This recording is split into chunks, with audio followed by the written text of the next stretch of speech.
भगवान का जब मोहिनी अवतार हुआ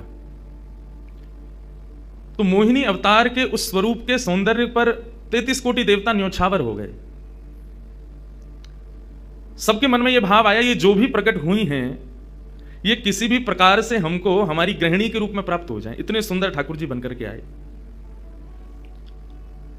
चंद्रमा भी पीछे पीछे चल रहे हैं, शंकर जी भी पीछे पीछे चल रहे हैं, ब्रह्मा जी भी पीछे पीछे दौड़ रहे हैं, वरुण आदि आदि जितने भी देव हैं सब मोहिनी पर ऐसे लट्टू हुए कि एक बार हमको देख भर ले, एक बार केवल हम पर दृष्टिपात कर दे, उसी मात्र से हमारा कल्याण हो जाना है। ऐसा ठाकुर जी का स्वरूप।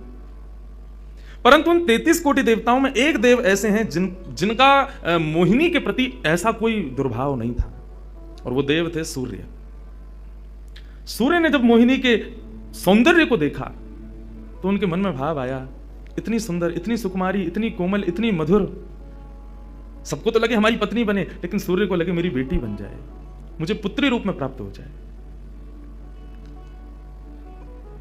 जब सूर्य के हृदय में यह भावना उत्पन्न हुई तो मोहिनी ने कटाक्ष नेत्रों से सूर्य की ओर देखा, बाकी किसी को देख ही नहीं रही है, और देख करके केवल ठाकुर जी ने उनको इशारा किया। बोले तो आपकी ऐसी इच्छा है? सूर्य बोले जी भगवान, मेरी बहुत अभिलाषा है कि आप पुत्री रूप में मेरे यहां पधारो। ठाकुर जी बोले इतना साधारण नहीं है हमको प्राप्त करना, पुत्र रूप में प्राप्त करना फिर भी साधारण होगा, लेकिन पुत्री भाव में ये तो असाधारण है, इसके लिए आपको तप करना पड़ेगा। सूर्य बोले मैं आज से ही तप करूंगा, लेकिन आप वचन दो मेरे यहां पधारोगे और इसी रूप में पधारोगे। मोहिनी ने कहा यदि मैं तुम्हारे भजन से प्रसन्न हुई, यदि तुम्हारी भक्ति में, तुम्हारे प्रेम में प्रबलता हुई, मोहिनी 33 कोटि देवताओं को मोहित करती है, लेकिन तुम्हारे भजन के प्रभाव से मैं जब तुम्हारे यहां अवतरित होंगी तो मोहिनी को भी मोहित करने वाला रूप धारण करके आऊंगी। मोहिनी जिसने तीनों लोगों को अपने रूप पर न्योछावर कर दिया, वो मोहिनी भी जिस रूप को देख करके मोहित हो जाए, वो रूप आएगा आपके यहां पर। वही सूर्य वृषभानु जी के रूप में प्रकट हुए हैं। और जब वृषभानु जी के रूप में प्रकट हुए, उससे पहले एक राजा के रूप में भी आए थे, तब भी इन्होंने तपस्या की थी, लेकिन ठाकुर जी नहीं पधारे। जब वृषभानु के रूप में प्रकट हुए तो इन्होंने ठाकुर जी का यजन करना बंद कर दिया, ब्रह्मा जी का यजन प्रारंभ किया। ब्रह्मा जी से प्रार्थना की, ब्रह्मा जी प्रकट हुए, बोले क्या वरदान चाहिए? बोले वरदान आपसे नहीं चाहिए, वरदान हमको किसी ने कहा था कि वे हमारे यहाँ पुत्री रूप धारण करके आएंगे, मुझे लग रहा है वो कहीं भूल नहीं गए हो, इसलिए ब्रह्मा जी आप बहुत करीब हो ठाकुर जी के, आप उनको जाकर के संकेत करो कि कोई आश में बैठा उनकी में। जब से मोहिनी स्वरूप देखा तब से हम पागल हुए फिर रहे हैं, 33 कोटि देवताओं के मन में यही आता है कब प्रकट होंगी दोबारा, कृपा करो, आप प्रार्थना करो कि वो पधारें।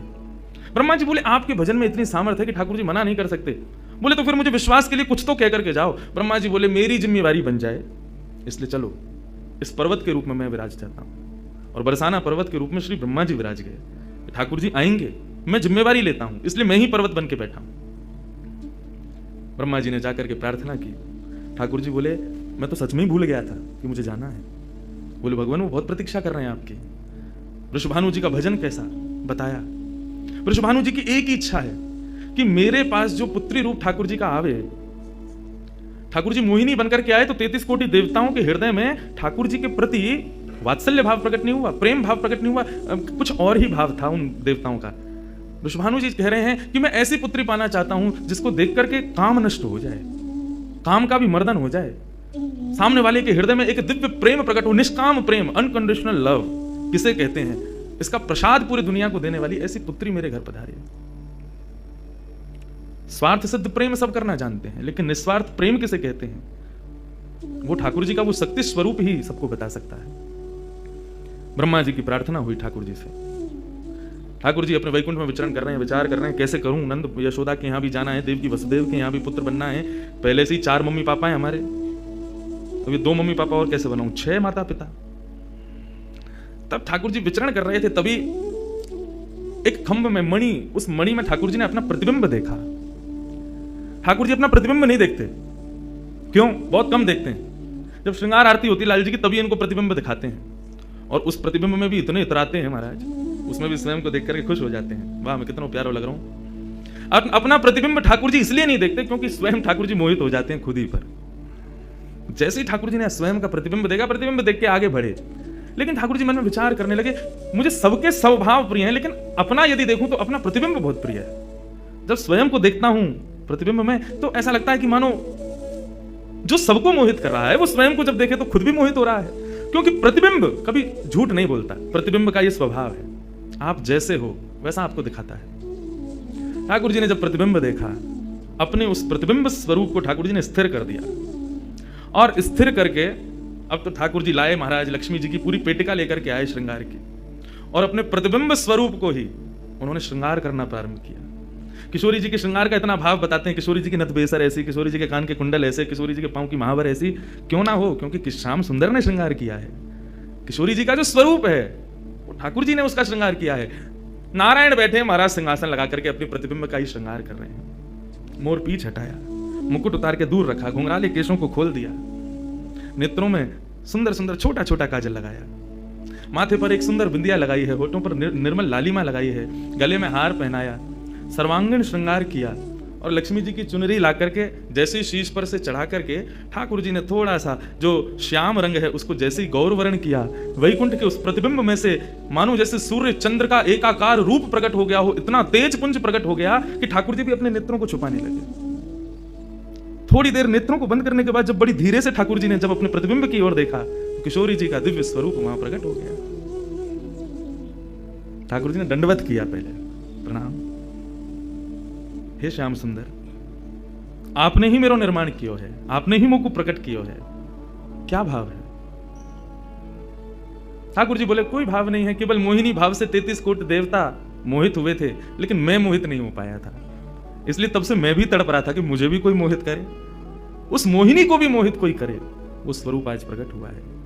धर्म की स्थापना हुई, ज्ञान की स्थापना हुई, भक्ति की स्थापना हुई, वैराग्य की स्थापना हुई, लेकिन अंततो गत्वा इस संसार का सार जो प्रेम है उसकी स्थापना नहीं हुई है। उसके लिए आपका अवतार धारण करना अति आवश्यक है। आप मेरी शक्ति हैं, आप मेरी आत्मा हैं। पूरा विश्व और पूरे विश्व की दिव्य चेतना किसकी प्राप्ति के लिए दौड़ रही है कि आत्मा एक दिन परमात्मा में मिल जाएगी, लेकिन उस परमात्मा में आत्मा जो विद्यमान है वही तो किशोरी जी हैं। उस आत्मा की परमात्मा की जो आत्मा है वही तो श्री राधा जी हैं। लोग उनके रूप को नहीं समझ पाते। आजकल के यंगस्टर्स, आजकल के युवा उनको बहुत विचित्र रूप में दर्शन करते हैं कि कृष्ण राधा कौन है, बोले कि they are just like some love words. ऐसा नहीं है।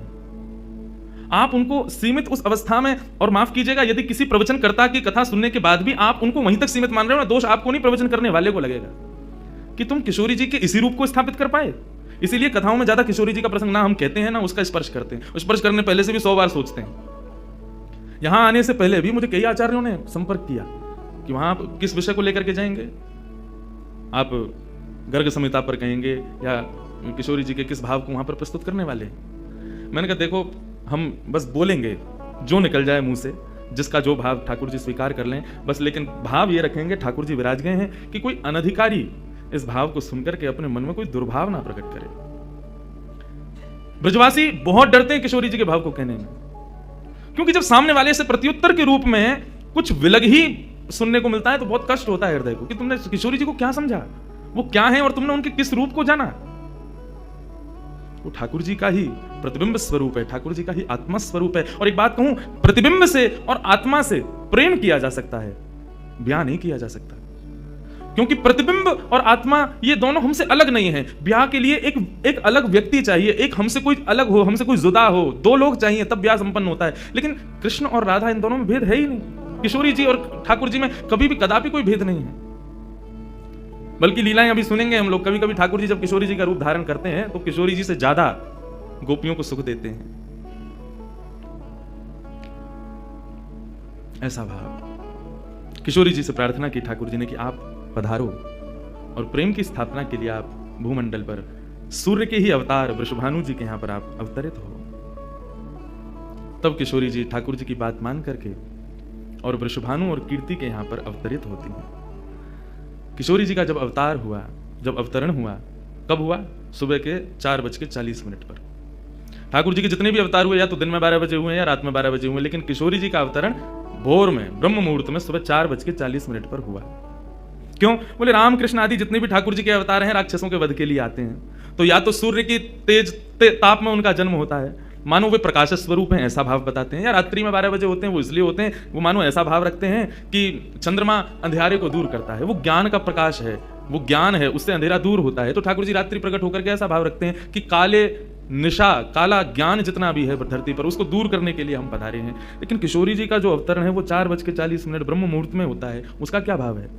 बोले 4:40 ब्रह्म मुहूर्त के बाद सूर्य प्रकट होना प्रारंभ होते हैं। मतलब सारे मंगल कार्य ब्रह्म मुहूर्त में होते हैं। चिड़ियाओं का चहकना, कई पुष्पों का प्रकट हो जाना, मानव के मस्तिष्क में आज मुझे क्या करना है, वो दिव्य चेतना का प्रादुर्भाव होना, ये सब कुछ सुबह ब्रह्म मुहूर्त से प्रारंभ होता है। और सबसे बड़ी बात, सूर्य प्रकट होते हैं, धीरे धीरे धीरे धीरे अंधेरे को दूर करते हैं और धीरे धीरे धीरे गतिमान होते हैं 12 बजे तक। तो किशोरी जी का प्रादुर्भाव ब्रह्म मुहूर्त में हुआ। इसका ऐसा भाव बताते हैं कि मानो वो प्रेम जिस प्रकार प्रादुर्भाव से लेकर के और आगे के गंतव्य तक नित्य प्रति बढ़ता रहे, उसका वर्धन हो, वर्धन करने के भाव से किशोरी जी ब्रह्म मुहूर्त में पधारी। क्योंकि वर्धन होना ही एक नवीन दिन का ब्रह्म मुहूर्त से प्रारंभ होता है। ऐसे ही प्रेम का वर्धन, भक्ति का वर्धन, भाव का वर्धन, उन सब का वर्धन करने का प्रतीक है किशोरी जी, इसलिए ब्रह्म मुहूर्त में जन्मी है। किशोरी जी का प्रादुर्भाव हुआ, पूरे बरसाना में आनंद उत्सव मनाया गया। सब नाच रहे हैं, गा रहे हैं, आनंद मना रहे हैं। नंद बाबा भी आए, यशोदा जी भी आई हैं, उन्होंने भी आकर के वृषभानु जी को बधाई दी है। सब कुछ हुआ, लेकिन किशोरी जी के प्रादुर्भाव में एक वैचित्र था। क्या? दिन बीत गए 8, लेकिन किशोरी जी ने अभी तक नेत्र नहीं खोले। अभी तक किशोरी जी केवल एक छोटी सी बालिका हैं, एक सुकुमारी हैं, परंतु अभी तक किसी को भी किशोरी जी के नेत्रों का दर्शन नहीं हुआ। अभी तक किशोरी जी के नेत्र नहीं खुले हैं। इस बात से कभी कभी चिंतित हो जाते हैं वृषभानु जी और कीर्ति कि हमारी लाली है तो गई है, लेकिन पता ना क्यों अपने नेत्रन को नहीं खोल रही है। कभी कोई संत आ जाए, कोई वैष्णव आ जाए, कोई ब्राह्मण आ जाए, तो उनसे निवेदन करते हैं कि हमारी लाली नेत्र नहीं खोल रही। तब देवताओं ने नारद जी को भेजा, आप जाओ और जाकर के वृषभानु जी के इस मन के भाव को पूर्ण करके आओ, किशोरी जी के सुंदर नेत्रों का दर्शन उनको कराओ। तब श्री नारद जी महाराज का आगमन हुआ। नारद जी जैसे ही आए तो वृषभानु जी ने नारद जी को देखते ही सबसे पहले अपने पुत्र को बिठा दिया। श्री दामा से मिलो, हमारा लाला है। नारद जी उससे मिले, उसका सब देखने लगे। नारद जी मन में विचार कर रहे हैं कि उनसे कब मिलवाएंगे, किशोरी जी का दर्शन कब होगा।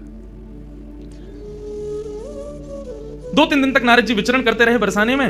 वृषभानु जी का मन तो होता है कि मैं इनसे कुछ कहूं, कुछ पूछूं, थोड़ा किशोरी जी के बारे में, अपनी लाली के बारे में कुछ जानूं, लेकिन अभी वो भाव प्रकट नहीं हो रहा है। तब एक दिन एक छोटी सी बरसाने की लाली को जब नारद जी महाराज खिला रहे थे और उससे प्रेम चर्चा कर रहे थे, ये दृश्य जब वृषभानु जी ने देखा, उन्होंने तुरंत नारद जी के चरण पकड़े और कहा, हे भगवान, हमारी एक लाली भई है, बहुत सुंदर है, सुकुमारी है, नन्ही सी है। विवाह को देख करके स्पर्श करवे में डर लगे कि कहीं हमारे स्पर्श से कोई कष्ट ना आ जाए, या हमारे हम सबन को दर्शन भी ना करा में। लेकिन महात्मन आपसे पूछना चाहे, हमारी लाली नेत्र नहीं खोल रही है, कहाँ भाव है?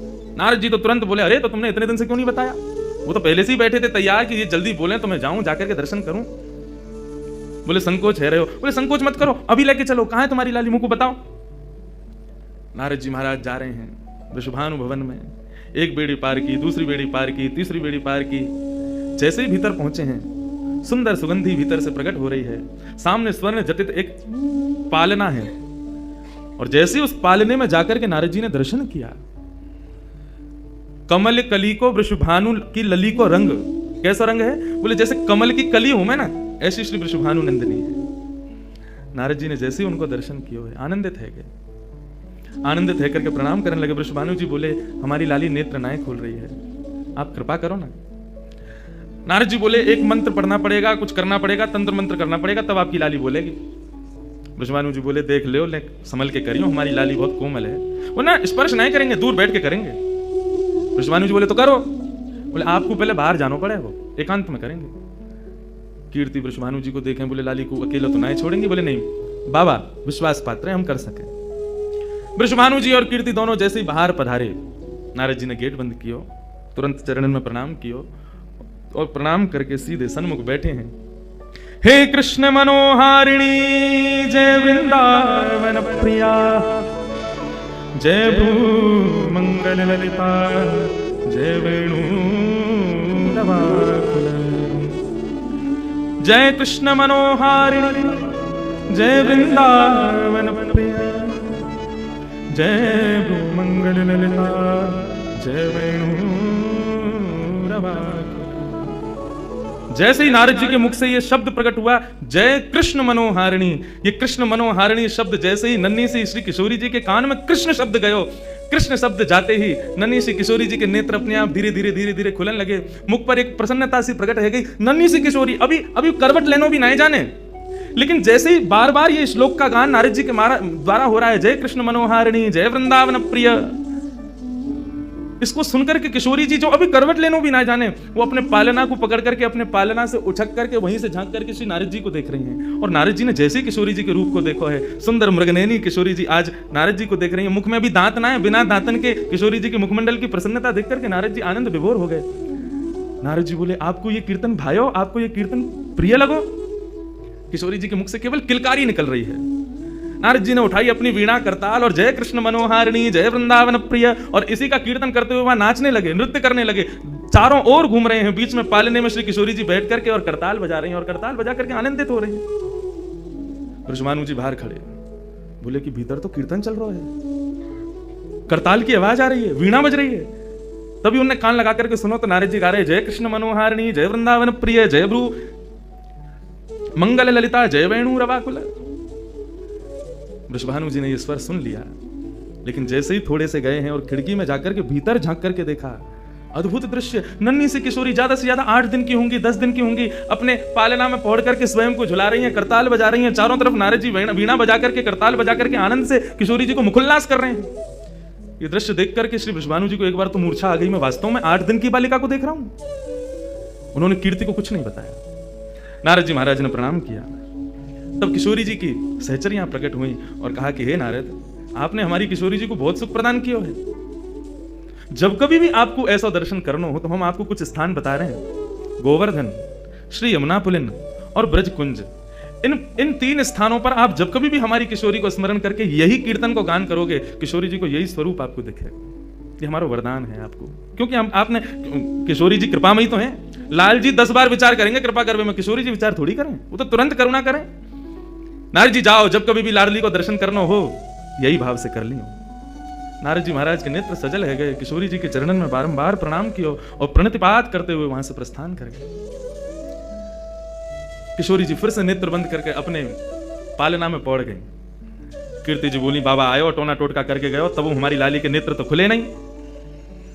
कीर्ति जी गोद में लेकर के सुला रही है, नेक नेक थोड़ी सी संकुचित है करके रुदन करना प्रारंभ कियो। सो इतने में वृषभानु जी आए और वृषभानु जी बोले, नेक दियो लाली को, और किशोरी जी को गोद में लेकर के वृषभानु जी बोले, हे कृष्ण मनोहारिणी। जैसे ही बोले तुरंत किशोरी जी के नेत्र फिर से खुल गए, फिर से अपनी किलकारी भर करके कीर्तन में करताल बजाने लगी, आनंद विभोर हो गई। अब तो जैसे ही ये भाव देखो वृषभानु जी ने कीर्ति को सुनायो, कीर्ति भी वही गा रही है, पूरा बरसानो आकर के श्री कृष्ण कीर्तन करने लगो, और बीच में मध्य में बैठ करके किशोरी जी अपनी करताल बजा रही हैं, किलकिल करके हंस रही हैं, इतनी आनंद विभोर है रही हैं। तब सबन को ये भेद पता चलो, कहा कि ये श्री कृष्ण की आत्मा है, ये उनसे विलग नहीं है, वे ही आपको सर्वस्व है।